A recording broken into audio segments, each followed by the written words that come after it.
यदि आप ये जानना चाहते हैं कि डॉकर क्या है, आपको उसके बारे में क्यों जानना चाहिए, तो देखते रहिए ये वीडियो।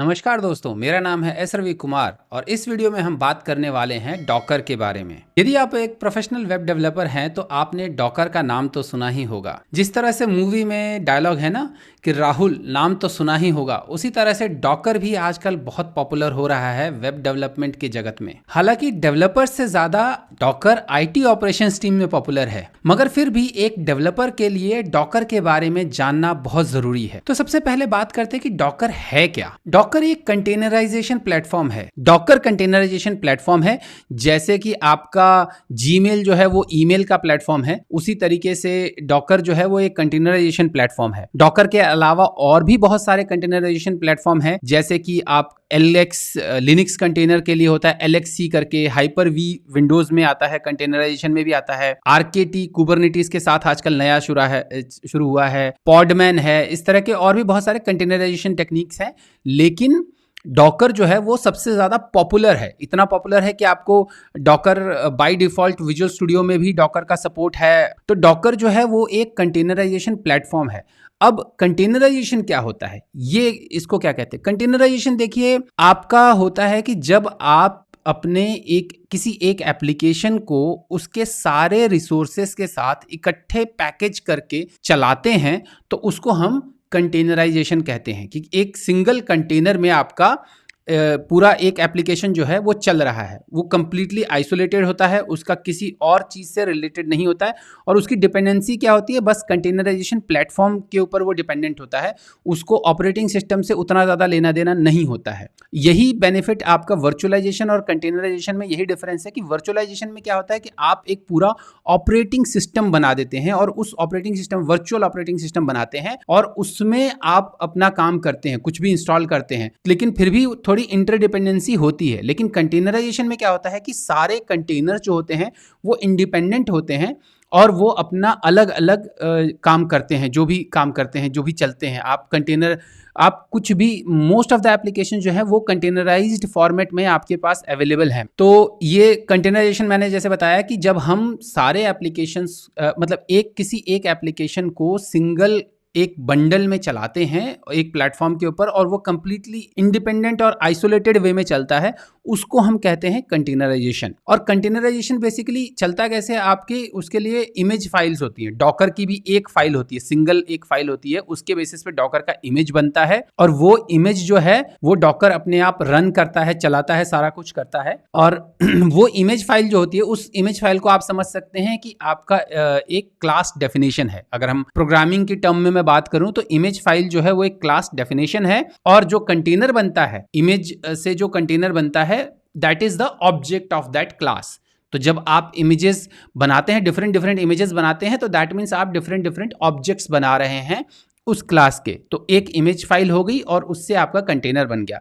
तो कंटेनराइजेशन ये जैसे मैंने बताया कि सारे एक एप्लीकेशन को एक सिंगल कंटेनर में बंडल कर दिया। और वो बंडल किस तरह से हम करते हैं, इमेज फाइल, एक जो कंटेनर इमेज फाइल जो होती है, डॉकर फाइल, जिसे डॉकर के टर्म में बात करूं तो वो डॉकर फाइल में वो चीज स्टोर होती है। तो ये था हमारा कि कंटेनराइजेशन होता क्या है। अब बात करते हैं हम कि इसके बेनिफिट्स क्या हैं। जो सबसे पॉपुलर बेनिफिट जो है डॉकर या कंटेनराइजेशन का जो बताया जाता है, ये वो इशू फिक्स करता है कि it works on my machine. Example के तौर पर यदि आपको एक .NET कोर वेब एप्लीकेशन को चलाना है विंडोज पर, तो आपको क्या चाहिए, Windows operating system, IIS server और .NET फ्रेमवर्क। उसके अलावा आपको कई सारे DLLs और कई सारी सपोर्टिंग लाइब्रेरीज भी चाहिए होंगी यदि आपने अपने एप्लीकेशन में यूज की होंगी। तो कई बार ऐसा भी होता है कि डेवलपर ने अपने डेवलपमेंट मशीन पर तो कई चीजें सेटअप कर रखी हैं, लेकिन प्रोडक्शन मशीन पर वो सारी चीजें सेटअप नहीं होती हैं। और टिपिकली वही प्रॉब्लम आता है कि यार ये चीज मेरे मशीन पर तो चल रही है। टिपिकली वो कहते हैं ना, it works on on my machine. So वो जो कॉमन प्रॉब्लम होता है कि ये चीज मेरे मशीन पे चल रही है, तुम्हारे मशीन पे नहीं चल रही है,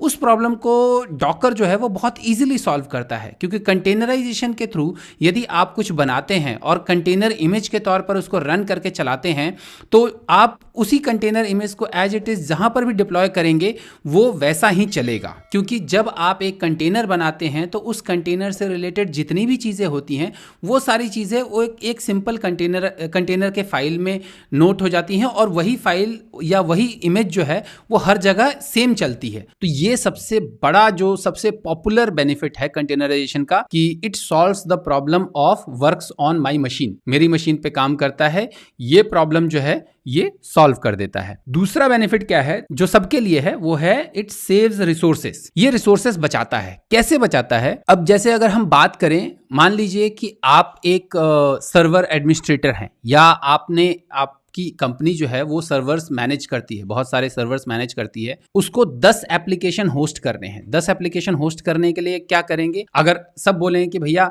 मेरे को इंडिपेंडेंट एप्लीकेशन होस्ट करना है, तो मैं 10 एप्लीकेशन होस्ट करने के लिए क्या करूंगा? या तो मैं 10 सर्वर खरीदूंगा, या 10 वर्चुअल मशीन में सर्वर्स बनाऊंगा और उसमें सारी चीजें चलाऊंगा, या IIS पर ही शेयर्ड होस्टिंग वगैरह करूंगा। इस तरह से डिफरेंट तरीके से हम लोग करेंगे, लेकिन इसमें क्या होगा? रिसोर्सेज आपके शेयर होंगे और डिपेंडेंसी भी होगी आपकी। और प्लस ये होगा कि अगर आप 10 वर्चुअल मशीन बनाते हैं तो 10 एप्लीकेशन के लिए अगर आप परफॉर्मेंस के हिसाब से 10 वर्चुअल मशीन बनाएंगे तो वो 10 वर्चुअल मशीन जो है वो ज़्यादा रिसोर्सेज लेंगी। उसकी बजाय अगर आप एक ही मशीन के अंदर कंटेनर बनाएंगे तो उस कंटेनर से वो इंडिपेंडेंटली सारे काम करेंगे। तो ये आपका रिसोर्सेज की बचत हो गई कि आपके 10 सर्वर की जगह आप एक ही कंटेनर या ऑर्केस्ट्रेशन वगैरह यूज करके आप कर सकते हैं। इसका बहुत ज़्यादा डिटेल में कि इसके और एक्चुअल मॉनिटरीली बेनिफिट कैसे होंगी या किस तरीके से काम करता है वो शायद मैं नहीं बता पाऊंगा, बिकॉज मैं उस साइड में ज्यादा इन्वॉल्व नहीं हूं। तो इसलिए सिर्फ इतना ये बता सकता हूं कि हाँ भाई, वर्चुअलाइजेशन के मुकाबले रिसोर्सेज में ये सस्ता पड़ता है कंटेनराइजेशन, क्योंकि कंटेनर्स आपके छोटे छोटे होते हैं, बजाय वर्चुअल मशीन में पूरा आपका ऑपरेटिंग सिस्टम वगैरह सब कुछ होता है। कंटेनर में सिर्फ आपके एप्लीकेशन से रिलेटेड चीज होती है और बाकी जो चीजें चाहिए होती हैं वो कंटेनर प्लेटफॉर्म प्रोवाइड कर देता है, जो कि डॉकर है तो डॉकर प्रोवाइड कर देता है। तो इस तरह से आपके रिसोर्सेज बच जाते हैं। ये तो हो गया सर्वर एडमिनिस्ट्रेटर या कंपनीज के लिए। आप कहोगे कि आप एज ए डेवलपर आपको क्या फायदा है भाई? तो आपके लिए भी रिसोर्सेज बचते हैं। कैसे बचते हैं मैं बताता हूं। मान लीजिए कि आप एक एप्लीकेशन पे काम कर रहे हैं, उस एप्लीकेशन पे आप जो डेटाबेस यूज कर रहे हैं वो है MySQL, और आपको साथ में ही दूसरा एप्लीकेशन भी मिल गया काम करने के लिए, और उस एप्लीकेशन पे जब आप काम कर रहे हैं उस एप्लीकेशन का जो डेटाबेस है वो है SQL सर्वर। क्या 2 एप्लीकेशन, आई थिंक एक developer at A time 2 application पे काम कर सकता है। छोटी कंपनियों में करता है, ज्यादा बड़ी कंपनियों में कई बार नहीं करते हैं। या आप अपनी खुद की लर्निंग के लिए भी कर रहे हो, तो आप कोई और डेटाबेस यूज करना चाहते हो, कोई और एप्लीकेशन यूज करना चाहते हो, इन सब चीजों को चलाने के लिए अब आप कहोगे कि ये अगर आप अपने लोकल मशीन पे सारा सेटअप करना चाहोगे तो आप क्या करोगे? 2 डेटाबेस इंस्टॉल करोगे, MySQL और SQL सर्वर। अब चूंकि डेटाबेस जो है वो सर्वर एप्लीकेशन है, both of these are servers. Server यानी कि वो कॉन्टिन्यूसली चलता रहता है, वो आपका वेट करेगा कि हाँ भाई कब आपके पास रिक्वेस्ट आए और वो चले। विंडोज में कोई भी सर्वर जो चलता है वो एज ए विंडोज सर्विस चलता है, तो वो कॉन्टिन्यूसली चलता रहेगा। दैट मीन्स कि आप कुछ और कर रहे होंगे, आप डेवलपमेंट नहीं भी कर रहे होंगे, तब भी आपका वो सर्वर चलता रहेगा, क्योंकि आपने वो सर्वर डायरेक्टली आपके ऑपरेटिंग सिस्टम पे इंस्टॉल किया हुआ है। यही इसकी जगह अगर आप डॉकर इस्तेमाल करते हो, डॉकर इंस्टॉल करते हो, और डॉकर पे अगर आप अपना डेटाबेस इंस्टॉल कर देते हो, मतलब एज ए कंटेनर, और जब आपको यूज करना है तब आप MySQL चला लो, जब आपको यूज करना है तब आप SQL सर्वर चला लो, नहीं तो दोनों सर्वर को बंद कर दो। उस केस में आपका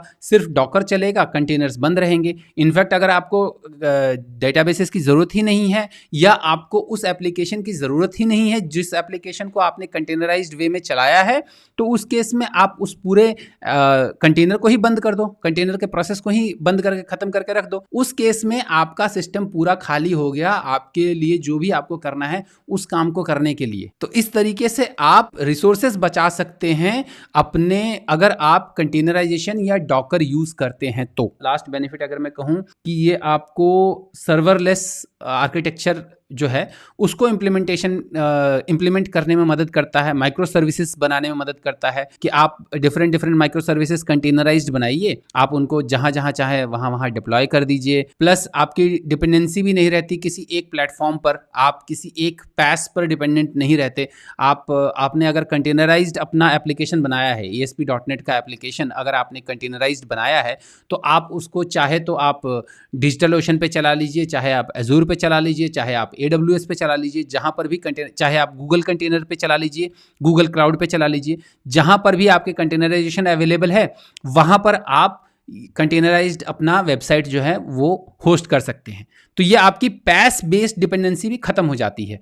दूसरी पैस बेस्ड डिपेंडेंसी का एक और एग्जांपल मैं बताता हूं कि अगर आप पहले हम लोग क्या करते थे कि .NET के एप्लीकेशन बनाते थे, रेगुलर .NET के, तो रेगुलर .NET के लिए हमें विंडोज़ की ज़रूरत पड़ती थी, IIS पे होस्टिंग होती थी। तो आप कभी भी होस्टिंग खरीदने जाएंगे कहीं पर भी तो आप बोलेंगे यार हमें विंडोज़ होस्टिंग चाहिए, विंडोज़ होस्टिंग चाहिए। अब कंटेनर्स के केस में क्या है कि सिंपल आपको बोलना है कि भैया मुझे कंटेनराइज्ड होस्टिंग चाहिए। अब आपको इससे कोई लेना देना नहीं है कि वहाँ पर जब आप विंडोज़ होस्टिंग लेते थे तो आपकी ये डिपेंडेंसी ये भी होती थी कि भैया आपके सर्वर पर कौन सा .NET फ्रेमवर्क इंस्टॉल्ड है। कई बार जो है सर्वर एडमिनिस्ट्रेटर्स जो हैं वो .NEट फ्रेमवर्क जो है वो पुराना इंस्टॉल करके रखते थे, वो 4.5 इंस्टॉल करेंगे, 4.6 इंस्टॉल करेंगे कि भैया वो सबसे ज़्यादा स्टेबल है, 4.8 उतना स्टेबल नहीं है इसलिए हम 4.5 करेंगे। तो आप डेवलपमेंट जो करते थे फिर आपको अपना डेवलपमेंट भी कम करना पड़ता था।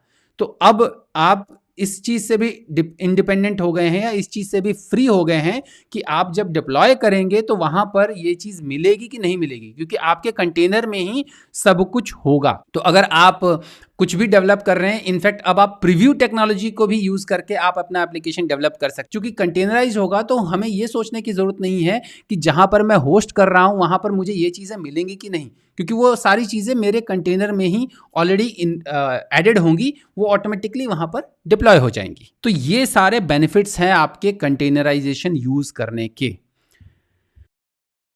इस वीडियो में आपने जाना कि डॉकर क्या है, कंटेनराइजेशन के क्या फ़ायदे हैं, किस तरह से हम डॉकर कंटेनर्स यूज़ करके अपने सिस्टम के रिसोर्सेज को बचा सकते हैं और अपने डेवलपमेंट या अपने किसी भी काम को या अपने सिस्टम को फास्ट तरीके से चला सकते हैं। उम्मीद है आपको ये वीडियो पसंद आया होगा। यदि आपको ये वीडियो पसंद आया है तो इस वीडियो को लाइक कीजिए, यहाँ क्लिक करके मेरे चैनल को सब्सक्राइब कीजिए और इस वीडियो को अपने दोस्तों के साथ जितना हो सके शेयर कीजिए ताकि मैं इसी तरह के वीडियो लेकर के आपके लिए आता रहूं। तो मिलते हैं फिर मेरे अगले वीडियो में, तब तक के लिए अपना ख्याल रखिएगा। नमस्कार।